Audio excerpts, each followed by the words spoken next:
की आपल्याला सगळ्या बाजूनी चुकीची माहिती देणार आहेत। आपल्या महाराष्ट्राचे मुख्यमंत्री म्हणतात की सूर्यवंशीचा जीव खोटा बोलतायत ते। सोमनाथ सूर्यवंशीचा जीव हा पोलिसांच्या मारहाणीमध्ये पोलीस कस्टडीमध्ये गेला होता। त्याचबरोबर राहुल गांधी काँग्रेसचे येतात आणि म्हणतात की सोमनाथ सूर्यवंशी दलित होते।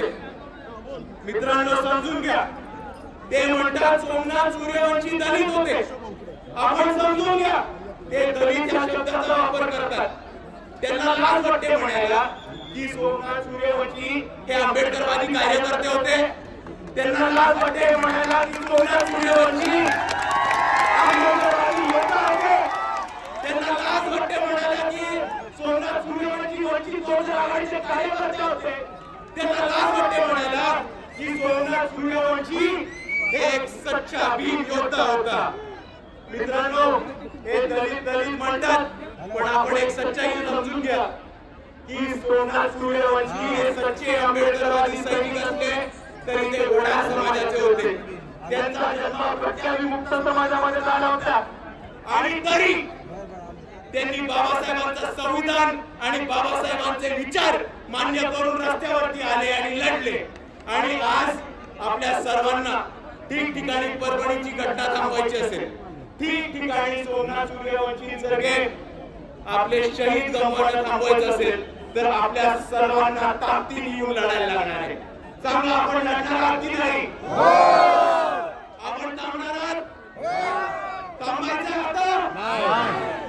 सगळ्यांनी हात वर करून सांगा, या लढाईमध्ये कोण कोण आहे?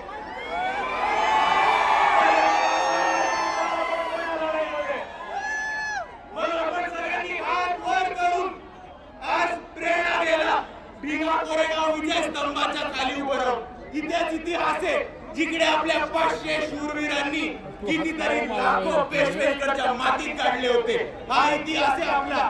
याच विजय स्तंभाच्या खाली जाऊन आपण सगळे शपथ घेऊ की या देशातला जोपर्यंत मनुवाद संपत नाही तोपर्यंत इकडचा प्रत्येक आंबेडकरवादी लढणार म्हणजे लढणार।